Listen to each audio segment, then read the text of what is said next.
Hello girls. आज की video में हम बात करने वाले हैं कि कैसे ममास बॉय को सही डायरेक्शन दिखाई जाए। आज तक उन्हें डायरेक्शन उनकी माँ दे रही थी, अब बीवी आ गई है तो डायरेक्शंस देने की बारी बीवियों की है। गर्ल्स, आज हम बात करने वाले हैं ऐसे कुछ तरीकों के बारे में जिससे हम लड़कों को ममास बॉय से जोरू का गुलाम बना देंगे और उनको पता भी नहीं चलेगा। स्टार्ट करने से पहले अगर आपने मेरी पुरानी वीडियो नहीं देखी जिसमें मैंने ममास बॉय को आइडेंटिफाई करने और उनसे रिलेटेड कुछ यूनिक बातें शेयर करी हैं तो लिंक मैंने डिस्क्रिप्शन बॉक्स में डाल दिया है, उसे ज़रूर चेकआउट करें। सो शुरू करते हैं आज का वीडियो। सबसे पहला तरीका ममास बॉय को डील करने का है कि आप अपना कंपैरिजन उनकी मॉम के साथ होने ही ना दें। यानी कि अगर आपका हस्बैंड बोलता है कि तुम मेरी माँ जैसा खाना नहीं बनाती हो तो आप उन्हें साफ साफ बोलिए, क्योंकि मैं आपकी माँ जैसी नहीं हूँ, उनसे अलग हूँ तो खाना भी अलग तरीके से ही बनेगा। इससे आपके हस्बैंड को रियलाइज़ होगा कि आपकी अपनी बाउंड्रीज सेट हैं, उन बाउंड्रीज़ को आपका हस्बैंड भी नहीं क्रॉस कर सकता है। आपके हस्बैंड को पता होना चाहिए कि आप और उनकी माँ दोनों अलग अलग पर्सनालिटीज़ हैं, दोनों का कोई कंपैरिजन नहीं है। आइए चलते हैं दूसरे तरीके की तरफ।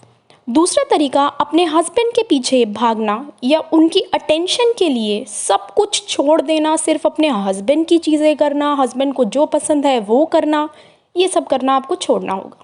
जितना आप अपने हस्बैंड के पीछे भागेंगी उतनी ही आपकी इम्पोर्टेंस उनकी लाइफ में कम होगी। उनको ये रियलाइज़ कराना बहुत इम्पॉर्टेंट है। अगर उन्होंने अपनी एक दुनिया अपनी माँ के साथ बनाई है तो आपकी भी अपनी एक लाइफ है, आपको उनके पीछे भागना बंद करना होगा।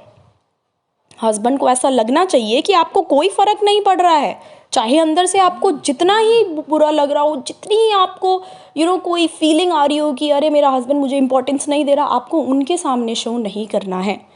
आपको उनके सामने अपने आप को काम रखना है, अपने आप को बिल्कुल शांत रखना है, बिल्कुल रिएक्ट नहीं करना। तीसरा तरीका, जैसे आपके हस्बैंड ने आपकी जगह अपनी माँ को इम्पोर्टेंस दी हुई है, उसी तरीके से आपको भी अपनी लाइफ में उनकी जगह किसी और रिलेटिव को इम्पोर्टेंस देनी होगी। लेट्स सपोज आप अपने फादर को उनकी जगह इम्पोर्टेंस दें, जैसे वो अपने मम्मी से सारी बातें शेयर करते हैं, you should also start the same trick. आपको भी उसी तरीके से अपने फादर से बातें शेयर करनी चाहिए और उनको ये आइडिया होना चाहिए that you are also doing that. इससे उनको रियलाइजेशन होगा, कहते हैं ना अपनी दवाई का उनको मज़ा आएगा, अपनी दवाई का जो असर है वो उनको पता चलेगा कि ऐसा फील होता है सामने वाले को जब आप ये करते हैं। तो बहुत इंपॉर्टेंट है, एक बार आप भी उनको ये चीज़ करके दिखाएं। अगली चीज़ बहुत इंपॉर्टेंट है, देखो अगर आप में सेल्फ कॉन्फिडेंस है ना तो सामने चाहे जो भी हो आपको कोई फ़र्क नहीं पड़ना चाहिए। अपने अंदर वो सेल्फ कॉन्फिडेंस जगाइए, अपने आप को ऐसा दिखाइए कि आपको किसी से कोई फ़र्क नहीं पड़ रहा, चाहे वो कोई भी हो। इसके लिए आपको अपने आप को अपने हस्बैंड की नज़रिए से या अपने सासू माँ के नज़रिए से देखना छोड़ना होगा। ठीक है, उनकी नज़रों में ऐसा होगा कि आप कुछ नहीं करते हैं, आपने कभी कुछ नहीं करा, वो नज़रिया साइड रखिए। आपका अपने लिए आपका क्या एक नज़रिया है वो इम्पॉर्टेंट है। अगर आप पैसा नहीं कमाते हैं, पैसा कमाना शुरू करिए। बाहर जाके नहीं कमा सकते तो घर पे ऑप्शन एक्सप्लोर करिए, यूट्यूब चैनल स्टार्ट करिए, घर पे ट्यूशन लेना स्टार्ट करिए, कुकिंग पसंद है कुकिंग चैनल स्टार्ट करिए, जो भी आपको पसंद है अपनी एक आइडेंटिटी बनाइए। अगर आपकी अपनी आइडेंटिटी होगी, आप पैसा कमा रहे होगे, हस्बैंड को आपकी वर्थ समझ आएगी। चाहे हम जितना बोल ले पैसे से कुछ नहीं होता, बट ये रियलिटी है, आपके हाथ में अपना खुद का पैसा होना चाहिए। इसी से आपकी इम्पोर्टेंस धीरे धीरे बढ़ने लगती है। आपके हस्बैंड को ये रियलाइज़ करना भी बहुत इम्पॉर्टेंट है कि अगर वो आपको प्रायोरिटी नहीं देंगे तो आप भी उनको प्रायोरिटी नहीं देंगे। आप उनको रियलाइज़ करवाइए। कैसे रियलाइज़ कराना है मैंने अभी आपको बताया है। जैसे वो आपको रिप्लेस कर रहे हैं अपनी मम्मी से, उसी तरीके से आपको भी उनको किसी और रिलेटिव से रिप्लेस करना है। अपने फादर को आप लेट्स सपोज एक कहते हैं ना कि एक अपना बडी बना सकते हैं। जैसे उन्होंने अपनी माँ को बनाया हुआ है, ओवर बडी होंगी उनके केस में, तो आप अपना बडी अपने फादर को बना सकते हैं। और हस्बैंड को रियलाइज़ होना चाहिए कि अगर वो आपको प्रायोरिटी नहीं देंगे तो आप भी उनको प्रायोरिटी नहीं देंगे। ये कुछ बातें हैं जिनसे आप अपनी आइडेंटिटी बना सकते हैं। लेकिन एक चीज़ मैं फिर बोलूँगी, ये रातों रात नहीं होता है। आपको ये चीज़ें करनी होंगी, आपको ये प्रैक्टिस करनी होगी और आपको अपने आप को काम दिखाना होगा। जितना ज़्यादा आप अपनी सासू माँ की बुराई अपने हस्बैंड से करेंगी, जितना ज़्यादा आप चिड़चिड़ी रहेंगी, उतना ही नेगेटिव एक इमेज आपका हस्बैंड आपके लिए क्रिएट करेगा। आपको पॉजिटिव रहना है, आपको काम रहना है, आपको कुछ शो करना ही नहीं है। उनकी मदर आपसे कैसे बात करी, कैसे नहीं बात करी, हस्बैंड को ये सब मत बताइए। अपना काम रहिए, एक कान से सुनिए, दूसरे कान से निकालिए, करिए अपने मन की, लेकिन हस्बैंड को ये सब बताना बंद करिए। इससे वो आपकी नेगेटिव इमेज स्ट्रांग हो रही है कि मेरी बीवी तो सारा टाइम यही बातें करती रहती है, मेरे को घर में सुकून नहीं मिलता। ऐसी एक इमेज उनकी क्रिएट होनी लगेगी।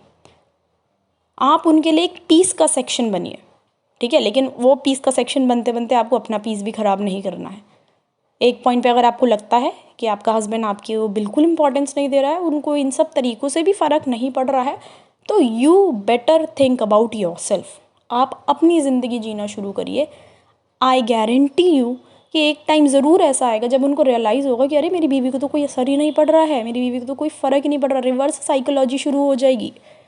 अभी तक आप उनके पीछे थे, एक टाइम ऐसा आएगा कि वो आपके पीछे आएंगे, लेकिन उसके लिए आपको थोड़ा सा स्ट्रांग होना होगा, थोड़े से नए तरीके अपनाने होंगे जो मैंने आपको बताया। अगर आप बिल्कुल चुपचाप बैठी रहेंगी, आप आवाज़ नहीं उठाएंगी तो काम नहीं चलेगा।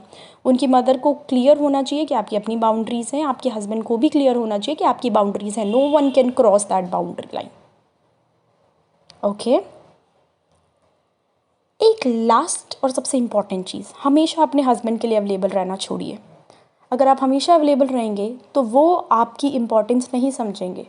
ऐसा होना चाहिए कि वो अपनी माँ के साथ है, लेकिन फिर भी उनको अपनी बीवी की कमी महसूस हो रही है, तभी तो उनको पता चलेगा ना, माँ की अलग इम्पोर्टेंस है, बीवी की अलग इम्पोर्टेंस है। दोनों का अलग स्पेस है लाइफ के अंदर, दोनों को आप एक लेवल पे नहीं लेके चल सकते हैं, या दोनों को सब्सटीट्यूट नहीं किया जा सकता भाई।